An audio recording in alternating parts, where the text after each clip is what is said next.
America is a country that does have a rich history of political violence. The response to the guilty verdict was immediate and I think used the correct description of unhinged. To people that were going to vote for Trump already, that are solid voters for Trump, I seriously doubt that this verdict changed any of their minds. In fact, all the evidence is to the contrary, that it hardened their position. What is the potential for another event like January 6th going forward is really important to examine.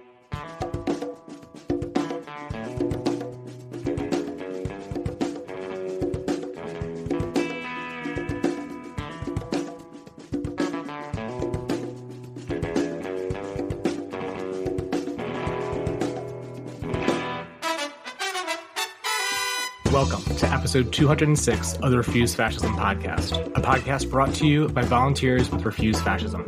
I'm Mark Tinkleman, one of those volunteers and guest hosting for today's show. Refuse Fascism exposes, analyzes, and stands against the very real danger and threat of fascism coming to power in the United States. Today we're sharing an interview with Teddy Wilson. Teddy is a researcher and writer focusing on the extreme right. He publishes at Radical Reports on Substack. He has a new podcast called Insurrectionist Cookbook. And we had a great conversation focused on the fascist response to Trump's felony conviction in the state of New York, the canonization of January 6th, and the insights this provides into the fascist MAGA movement 6 months out from what many of them see as their day of vengeance, their preordained return to the throne of American imperial power. Thank you to everyone who rates and reviews the show. Help us reach more listeners at a time when refusing fascism is needed more than ever. After you listen to the show, be sure to share it with others. Click the share button in your app to send this episode to a friend, or let the world know why you listen by rating and reviewing on Apple Podcast or your listening platform of choice. Thanks as well to the patrons who help make this show possible. Join the community over at patreon.com/refusefascism. Before we get to the interview, it's Supreme Court decision season. As always, we recommend checking out what Dahlia Lithwick and Mark Joseph Stern have to say over on their podcast Amicus and at slate.com. The two big decisions this week involved mifepristone and bump stocks. As to bump stocks, which effectively turn a variety of guns into machine guns, the Supreme Court overturned a congressional ban that was put into place in 2018.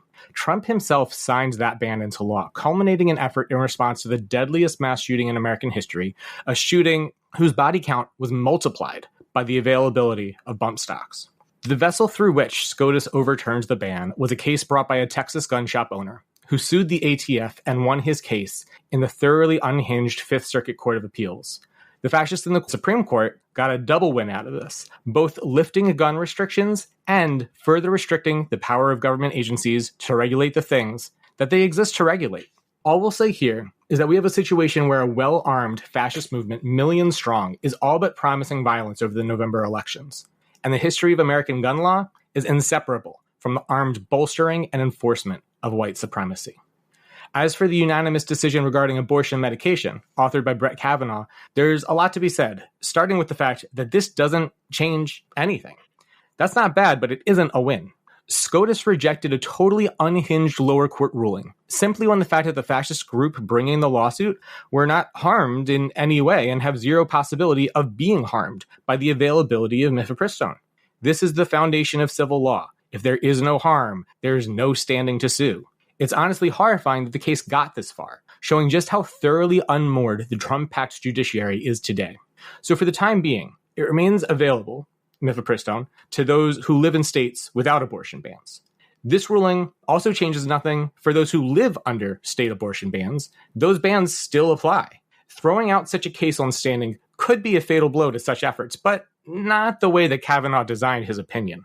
Instead, as in previous cases, the written decision of the majority takes pains not to smack down the illegitimate uses of the courts, the unhinged reasoning of the lower courts, or the proven lies of the plaintiffs. Instead, it provides a roadmap for how future fascists may bring a similar case more successfully. And in refusing to speak to the merits of the case, they leave the field wide open to future challenges to the proven safety of mifepristone and the regulatory power of the FDA.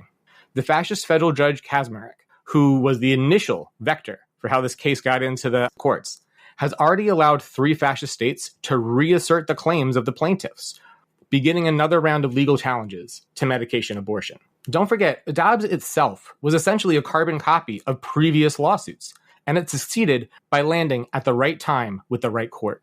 Threats to abortion medication also come from the potential return of Trump and his movement to the White House. He wouldn't even have to use his self-proclaimed dictator-for-a-day emergency powers to bring the Comstock Act back into immediate effect, effectively banning reproductive health information, medical equipment, and most relevantly to this, the pills themselves from the U.S. mail service and even privately owned mail services. When legal challenges to such a move would inevitably make it to the Supreme Court, as a result of the very real, immediate, and deadly harm such a move would create, standing would be no hurdle for the 6 fascist justices to come back with the result that they had made clear that they want. Meanwhile, the justices remain tense to use every means to advance their agenda, even using this case to reinforce and potentially expand the idea of so-called conscious objection, where medical doctors can legally refuse providing medical treatment, even life-saving treatment, even if they're the only doctor for miles, by citing their Christian fascist misogynist ideology. In Kavanaugh's majority opinion and Thomas's concurrence, the judges also use what should have been an open and shut case to attack forms of standing that have enabled important civil rights cases, where organizations have been able to sue over the harm caused to their members or the people that they serve. In essence, they're saying that if they can't make standing doctrine work for their purposes, they're going to make sure to make it harder for everyone else. As Supreme Court justices left abortion rights on the chopping block, the largest and most influential Protestant organization in the United States, the Southern Baptist Convention, dove into the deep end of American patriarchy and voted to oppose not abortion, already did that, not contraception, they already did that, but in vitro fertilization.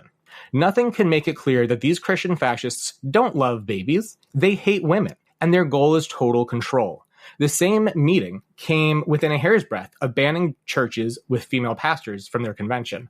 And while they didn't put into place the categorical ban, they did have a surplus of votes to expel the historic First Baptist Church of Alexandria for the sin of women's leadership. Trump sent a pre-recorded message that was played to convention attendees at a meeting of a particularly fascist faction of the church's leaders. The power of this conference and the force of these backwards ideas were on full display as Republicans in the Senate blocked a bill to guarantee access to IVF. It should be noted here that the bill itself was essentially a stunt by the Democrats to put the GOP's opposition to IVF on the record. And it should be noted that this isn't the win that they think it is. No matter how unpopular IVF bans would be, the fascist movement is very capable of turning any win on their part into political capital and real support from their militant base. And if it wasn't for the Democrats continually choosing to maintain filibuster rules requiring 60 votes to pass legislation, this would have passed on a simple majority vote. This comes on the heels of the Senate also blocking a guarantee to the right to contraception. If this is the power of the fascists, while Democrats hold the presidency and the Senate, anyone with a conscience should be asking how simply voting harder could possibly stop fascism, and should be searching for what it'll really take to do so. Donald Trump was in high demands this week. In addition to his remarks to the Southern Baptist Convention, he went to D.C. this Thursday to meet with congressional leaders in Washington for the first time since he led a mob to threaten their lives on January 6, 2021. After meeting with delegations from both the Senate and the House, and what ABC News referred to as a show of force, he was joined at a press conference by a gaggle of senators, including Senators Rick Scott, Josh Hawley, Lindsey Graham, Ted Cruz, Marsha Blackburn, Tim Scott, and J.D. Vance, amongst many others. This wasn't his only meeting in Washington. He was also hosted by the CEOs of some of America's most powerful corporations at the Business Roundtable. He spoke to Tim Cook from Apple and Jamie Dimon from JP Morgan, along with the heads of Citigroup, Bank of America, Xerox, Gap Incorporated, and more than 70 of their peers. He promised the gutting of worker and environmental protections and the cutting of corporate taxes. He promised things that self-styled pro-business politicians before him could only dream of, both as policy goals and also as functional bribes to the powerful people in attendance for their acquiescence, if not total support. And there's honestly no reason to doubt his capacity to follow through on that. Any shock or outrage that we witnessed from these CEOs or politicians in the aftermath of January 6th, whether feigned or genuine, has been left in the dust. It should be no surprise that these so-called leaders will not hesitate to lead us straight down the road to fascism. Now, this week, Sam received some really thoughtful correspondence from a listener and passed it along to the team, and I thought it would be worth addressing here. We really value your feedback and insight, so don't hesitate to send your correspondence to info@refusefascism.org.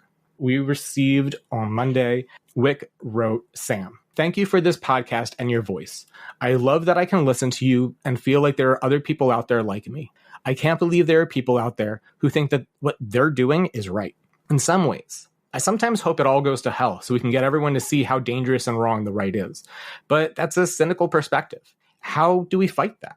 Do we want the worst so that we can finally see the end game of the right? Help me to understand this, Sam. Thank you again for making all of this clear. Peace, Wick. So first off, thanks. We appreciate, as I said, all of your correspondence. Feel free to continue these conversations. In response, I feel the sentiment behind this letter, and I think anyone really thinking about this situation feels it in one way or another. Sadly, it's true that one of the things that creates the potential for a better world is the dynamism of capitalism imperialism. The fact that new horrors are created yearly, daily, hourly, stemming from the system's most basic pursuit of profit. And right now, those dynamics are geared towards advancing fascism worldwide. These disruptions, abject cruelty, the new depth of brutality, the promises broken and hopes dashed, all do tend to shake people awake and often open people's eyes to some uncomfortable truths.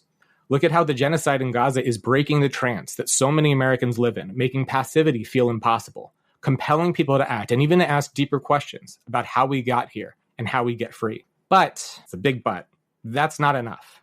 No matter how bad it gets, that jolt alone will never be enough. First of all, this isn't just a battle of ideas. The potential consolidation of fascism presents very real hurdles to even moderate dissent. We're talking about a situation where people will die, where people's lives will be made even harder, where loyalty will be enforced from the barrel of a gun, where, for one small example, this podcast will not be able to exist. These are concrete obstacles to even symbolic or passive resistance, let alone the kind and scale of action that could actually make a difference or change the course of history. That doesn't help. The balance of outrage and fear doesn't necessarily fall to our favor in such a situation. And there's no guarantee that people will resist in such a moment. Hated regimes and outmoded oppressive systems have maintained power for decades, even centuries, spanning history and geography. On the other hand, here in the US and around the world, the most vocal and persistent and passionate response to the horrors we face in 2024 is fascism. The ruling class's compulsion towards fascism and their enthusiastic base of support is not just appearing from thin air. They're a response to real crises, a response that diverts fear and pain through the sewers of white grievance, patriarchal resentment, the pursuit of profit, and American hegemony to double down on the tenuous promise of narrow self-preservation at the expense of humanity. As things become more polarized, we will not see meaningful, commensurate resistance to fascism if the two political poles, the two options that people see, are beating people into submission versus lulling people into passivity. We need a different pole of attraction. We need people to be envisioning and leading and organizing towards something different. I'm talking about something much bigger than honey words or nice sentiments from someone in power. It's not going to come from a CEO who expressed shock and dismay on January 6th and is now inviting Trump to speak to him and his buddies. It can only come from us. That's hard. And it will take work. And it will take people making hard choices and doing things that aren't obvious and that we haven't done before. And none of it's inevitable, but it is possible. It really is our only option. So hopefully that addresses some of that. And lastly, I want to highlight some recent work that our guest today has put out, which we don't talk about in the interview. Over on his Substack, which will be linked in the show notes, he's currently reporting on the Turning Point Conference and the last-minute consolidation of the adjacent American First Political Action Conference, helmed by open Hitler superfan Nick Fuentes. He's also published a pretty harrowing overview of the fascist attacks on Pride Month events this past week, with bomb threats from Alaska to New York to Massachusetts to Texas, the physical destruction of Pride displays across the country, and counter-protests and propaganda efforts from extreme and violent white supremacist organizations. Sam's interview that we're about to play with Teddy was recorded on Friday, June 7th. And since then, the trends we discuss here have only gotten worse, turning from off-the-cuff attempts at framing Trump's guilty verdicts into a key part of the lore animating the MAGA movement. With that, here's Sam's conversation with Teddy. I am really excited to welcome back onto the show Teddy Wilson. Teddy is a journalist with, I guess, over a decade of experience now covering the U.S. Christian right and the larger conservative movement. He has a Substack that we regularly refer to on the show, Radical Reports, and a new podcast, the Insurrectionist Cookbook. So welcome, Teddy. Thanks for coming back on. There's so much to discuss. Of course. Thank you so much for having me on again. It's a real pleasure to get to talk to you. We got to talk about this Trump trial, this conviction, because the response from the far right has been completely unhinged and is really in line with them gunning, literally, for a civil war. And I think that you've been covering a lot of the response from both those howling on the interwebs and those in the halls of power. For those listening who may, I don't know, have been on vacation without Wi-Fi access, Donald Trump and the MAGA movement made explicit their calls for political retribution following the conviction on 34 felony charges in the state of New York. They've expressed violent fantasies, going so far as to demand to quote unquote hang everyone, or the more popular, response of the one word reply of war. This has grown, not abated, in the days following. I was hoping, Teddy, you could talk a little bit about some of the developments that you have been tracking over on your Substack. The response to the guilty verdict this past Friday was immediate, and I think you used the correct description of unhinged. Everyone across the spectrum of the far right was immediately just voicing opposition to the verdict. They were making all kinds of ridiculous claims, everything from false claims that the trial itself was done at the direction of the Biden administration to the false claims that the judge was somehow conflicted or was impartial in his participation in the trial, to these false claims about the jury and the jury being unfit to serve, and they were also biased. It was a really fascinating look at a part of the American politic that spends so much time talking about law and order, suddenly believing that the justice system was unfair. So it was really quite fascinating. I think one of the interesting elements of the response was from political leaders, but especially elected Republican lawmakers, because I think the response from various far-right figures, from right-wing media personalities to far-right activists, was relatively predictable. But I thought that the response from a lot of Republican lawmakers was somewhat more surprising, that you had members of the U.S. House and members of the Senate echoing similar language. The few Republican lawmakers that voiced even moderate levels of kind of deference to the court and deference to the justice system, saying milquetoast statements like, well, we may disagree with this verdict, but we should respect the rule of law and that we should respect the jury for their service, were like subject to immediate pushback on all sides. So there was no room for any type of statement that while we disagree with everything, we should allow the justice system to work as it's intended to, which was really interesting to watch. The fact that this rhetoric has basically continued over the past week, unabated, and it hasn't really tamped down at all, has been interesting to watch.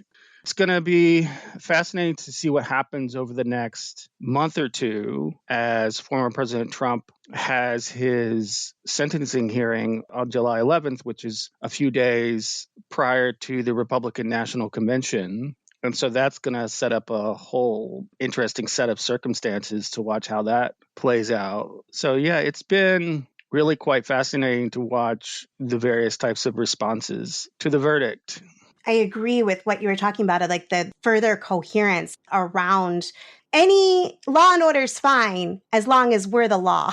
Law and order is good if it's in our favor and on our terms. And I think that in a lot of ways, it echoes the big lie. Anything that comes out where the Republic fascists aren't the victors is illegitimate. And anyone who tries to do that, I disagree, but this is how the justice system works, or this is how elections work, or this is the process, is immediately demolished by their own party, I think is something definitely worth paying attention to. And I see only intensifying in the coming months. One of the things that I've been thinking about is there's what this means for the RNC, but what this response tells us about how the elections in November might go and the response that we might see from, for instance, a Mike Johnson who's already joining Trump in the Supreme Court needs to intervene. And not only does the Supreme Court need to intervene, but I know how they're going to go. You know, they're on our side type statements. And so I was wondering if there was anything you've been thinking about in terms of this coming fall. Well, the way that this may reverberate through the presidential election cycle and into November, well, one, I hesitate to make any predictions just because of the way that our politics works and the way the media cycle works. It's really difficult to tell if what is kind of currently grabbing the imagination and attention of the media and the electorate right now is going to be the same thing that we are preoccupied with in October and into November. Even a month ago, I think a lot of people might have thought that the student protests at colleges and universities in response to Israel's war in Gaza would be a significant factor in the presidential election, but I don't think that's going to come to pass. Perhaps maybe that will reverberate again in the fall once students return to campus.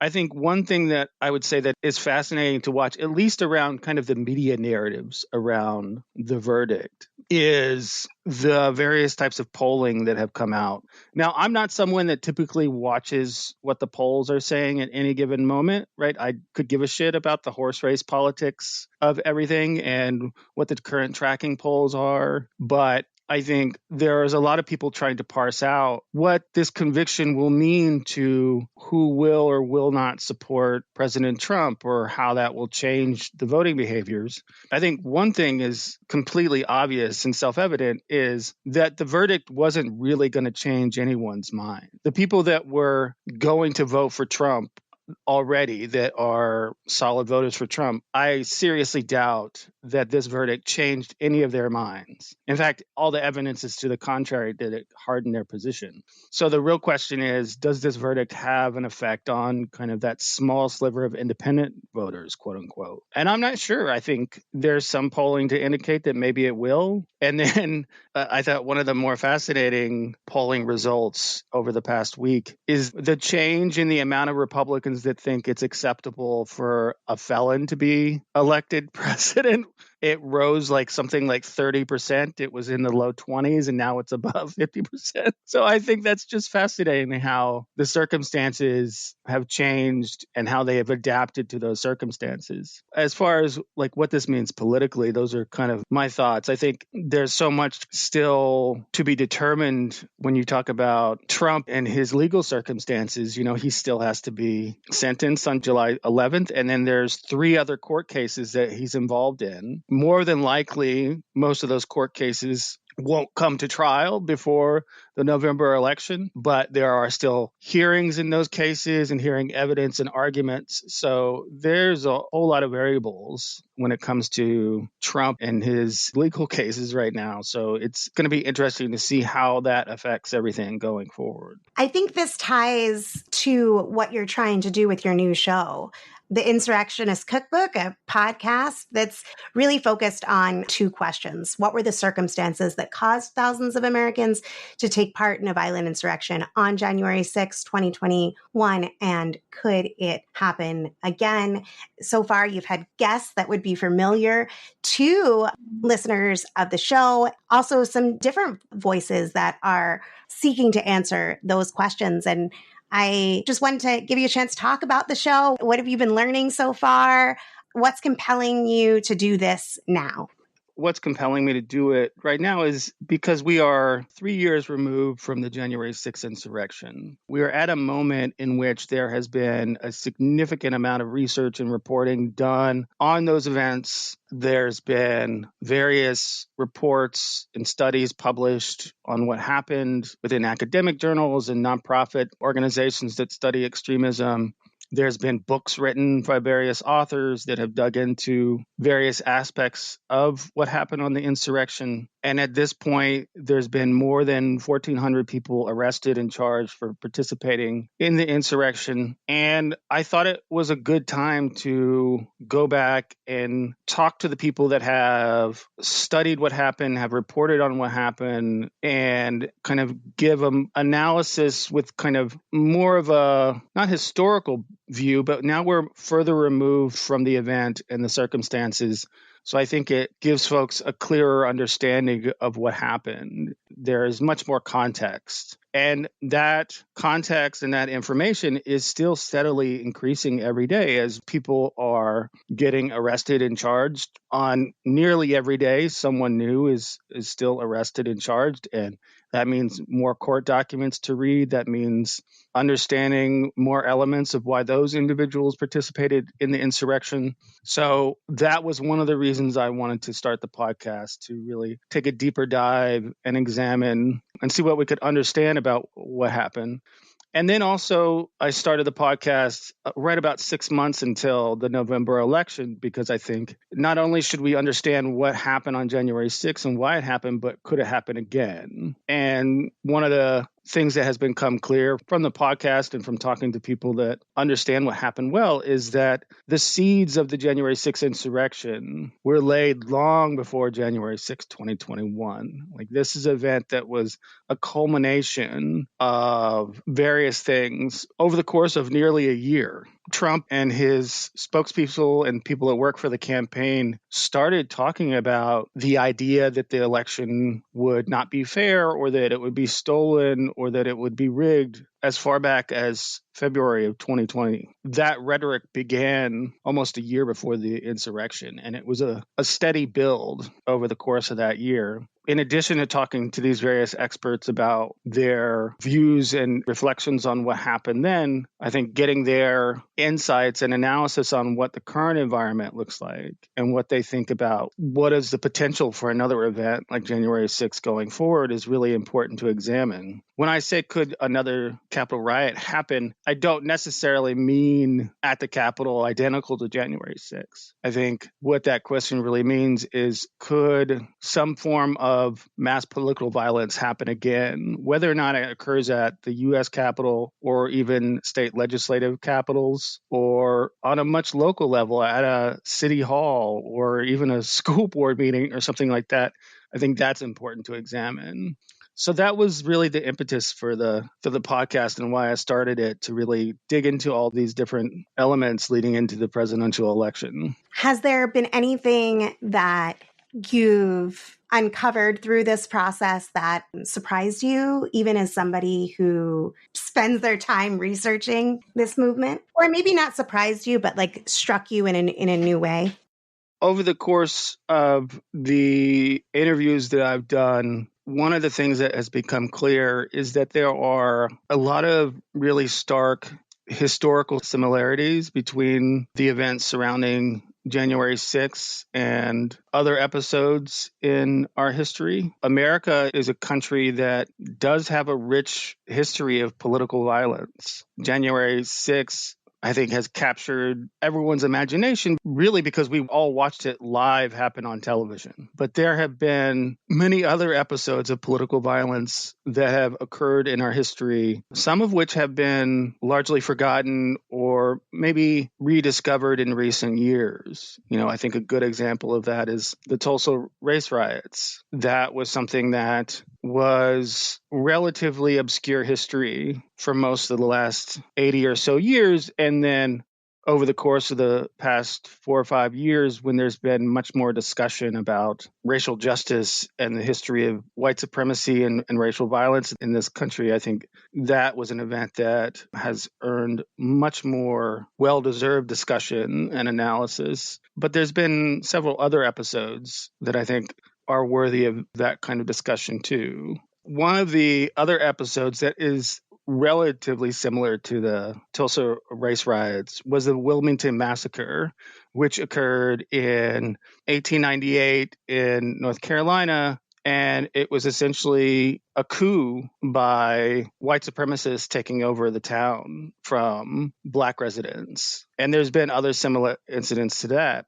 And in addition to the incidents of racial violence, I think one of the other historical components has been all the various authoritarian movements that have happened in this country. I had David Nywart on the podcast, and one of the things that we talked about in detail was the history of the militia movement and the far right movements in the 1980s and the early 1990s, and how a lot of what was happening then mirrors what is happening now.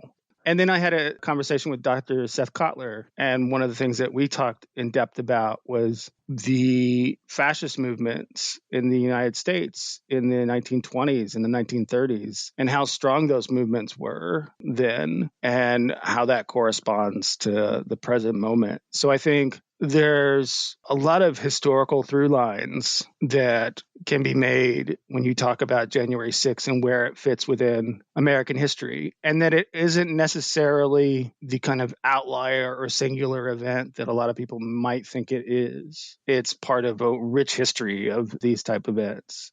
And like I said before, I think the reason that has taken the imagination of people, the reason it is one of the few events that has happened in American history that is now just referred to by its date. There's a few events that have happened in American history, I think maybe 3. So July 4th, September 11th, and now January 6th. And the reason is taking that space in our imagination is because everyone watched it happen live on television. And because of how long the event was too, right? We watched it over the course of hours. One of the questions I ask my guests often is, what were their recollections and memories of watching the insurrection? And it's been interesting to hear from them what they remember about that day. One interesting part of it is it depends on where you were that day and what part of the country you were in. If you were on the East Coast, that event was taking place kind of in the middle of your day. But for people on the West Coast, they were waking up and it was happening. That's been fascinating to hear about too.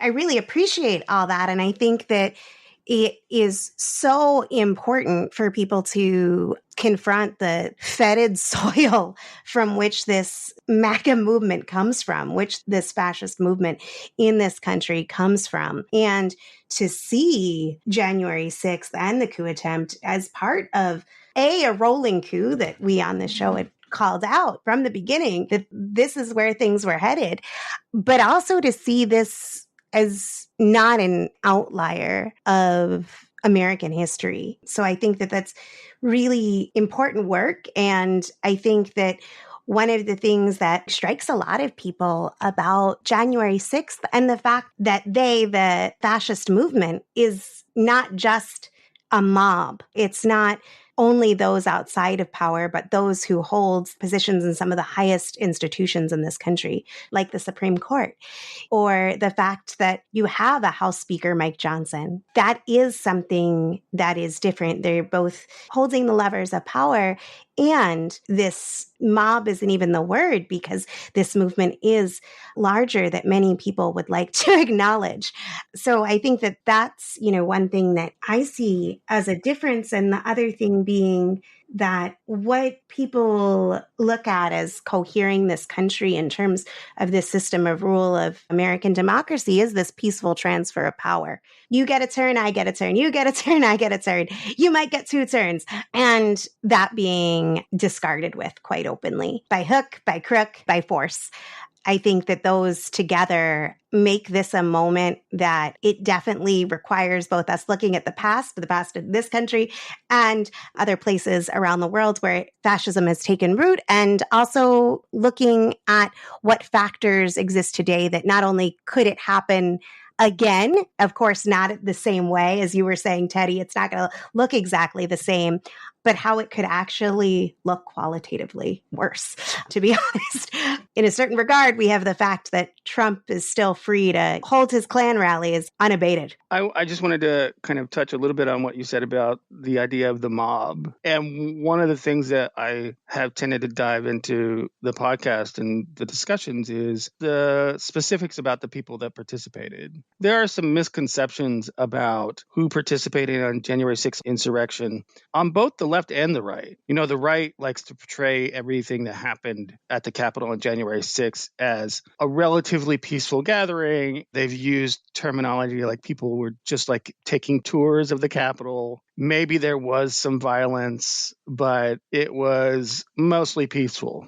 And that, of course, is just a massive mischaracterization of what happened. But on the left, I think there are some misconceptions, too, about what happened and who was involved. There's a lot of people that think that there wasn't as many kind of just rank and file people involved in the January 6th insurrection as there was. When you look at the totality of everything and read the court documents, there's a significant amount of those 1,400 people that had no direct affiliation to any far-right extremist group. They didn't have really any affiliation with conspiracy groups or any kind of other kind of far-right group. There was a lot of people there that day that maybe they had participated in some Trump rallies, maybe they had gone participate in some right-wing activism, but there was a lot of people there that day that were there to see Trump speak, that were there for the speeches, who did, I don't necessarily want to say get caught up in the moment. Those people had their autonomy and they made their choices. There was still a lot of people that participated, that went inside the Capitol, that maybe didn't engage in any direct violence, but what they did provide was numbers. It wasn't just that there was a lot of people that were participating in direct violence against Capitol Police and other law enforcement. It was the fact that you had a crowd of between 2,000 and 3,000 people that overwhelmed the security of the Capitol. Just by being there, you're part of this massive force. I talked to Brandy Bachman on the podcast, who was a staff reporter for the Daily Kos. She covered the January 6th committee hearings extensively, and she's covered and reported on a lot of these court cases of the people that have been charged and arrested with participating in the Capitol riot. When you dig into those details, you do see there is a really large range of what these people have been charged for. And you see that there are real differences in when it comes down to the punishments of those people that participated. The people that were only charged with trespassing or parading or these low-level crimes, a lot of those people, maybe they've gotten fines, they've gotten probation, they've gotten really a limited amount of jail time. The people that have seen significant charges of jail time are the people that were either charged with seditious conspiracy, the people that were involved in the organizing and coordination of the violent attacks, and the people that took part in violent attacks, particularly aimed at law enforcement. I think at present, there's been nearly 400 people charged with assault or some other type of violent action. Those are the people that are really getting the heavy sentences, the people that you're seeing get 5 to 10 years, right? And then the people that are getting, in some cases you're seeing 15, 20 years. Those are the seditious conspiracy charges that you're seeing. There is just a really large range of who participated, and it's really complicated to parse that out. But I think when you talk about how this happened, like I said, those that were there and participated, even if they weren't violent, they were still part of this huge mob. And that was part of the strategy of those that organized it. When you look at the text and communication from groups like the Proud Boys in particular, they explicitly talked about using quote unquote normies, the people that were just there to see the speeches, that were just there as part of the crowd. They had a strategy to use them and the numbers of people that would be there to take over the Capitol. It's a complicated picture, but I think when you dive into it, you start to see how all those various things fit together to cause what happened. Really, really helpful reminder and clarification. I think that this is a fateful year and we need every resource we can at our disposal to help us understand, to further expose this fascist movement and to oppose it in every way we can so that it doesn't come to power again or do tremendous harm in attempt to come to power again. So I want to encourage people to check out the Insurrectionist Cookbook. There's, I believe, please correct me if I'm wrong, Teddy, 3 episodes up so far? Well, there is 5 episodes. There are free episodes and 2 premium episodes for paying subscribers. You want to tell folks how they can listen to both versions to unlock the extra episodes? I think the free episodes are available wherever folks get their podcasts mainly. And if they want to get the full deal, where should they go? Everything's available on Patreon. If you go to patreon.com/Insurrectionist Cookbook, that's where I post all the episodes. You can become a paying subscriber. There's multiple levels. $5 a month gets you access to both the free and premium episodes. I actually have a premium episode that will be coming up shortly, an interview with Dr. Jennifer Murcia. She's a historian of American political rhetoric at Texas A&M University. She submitted written testimony to the January 6th committee. We talked a lot about the process of her writing the testimony. We delve into the testimony about how Trump uses authoritarian rhetoric and how that rhetoric was used to incite violence on January 6th, and about her views and kind of insights on what happened on January 6th, 3 years removed. And then another upcoming episode that will be one of the free episodes, I interviewed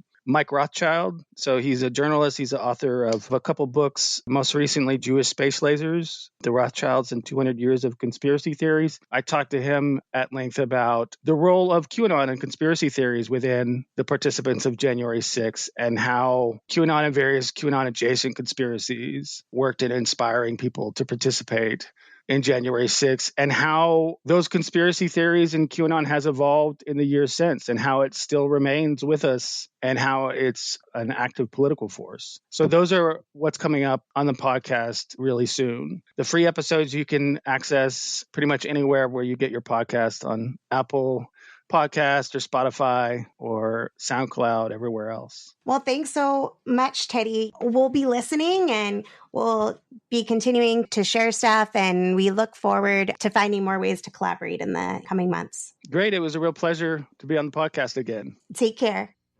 Thanks for listening to Refuse Fascism.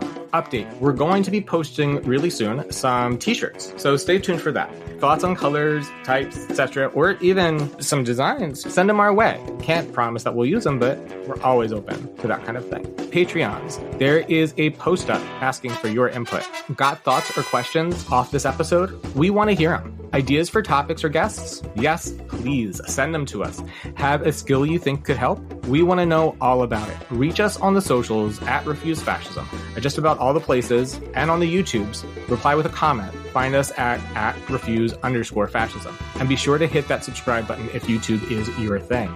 Leave us a voicemail and see the show notes for the button. Reach Sam at Twitter at SamBGoldman, or drop her a line at SamanthaGoldman@refusefascism.org, or on the TikToks, Sam Goldman RF.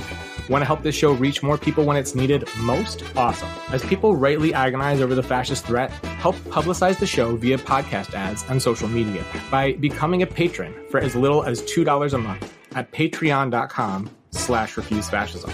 Whether you can give $2 or $25 a month, it all makes a difference in producing and promoting this independent, all-volunteer weekly podcast. If you aren't in a position to give monthly, but want to support, we totally get it and appreciate you. Visit refusefascism.org and hit the donate button. See show notes for other methods to give. Thank you for your support. And if you can't give now, or if you did, share this show with others. Rate and review on Apple Podcasts, wherever you listen, or comment on our socials or YouTube. It makes a difference and is so appreciated.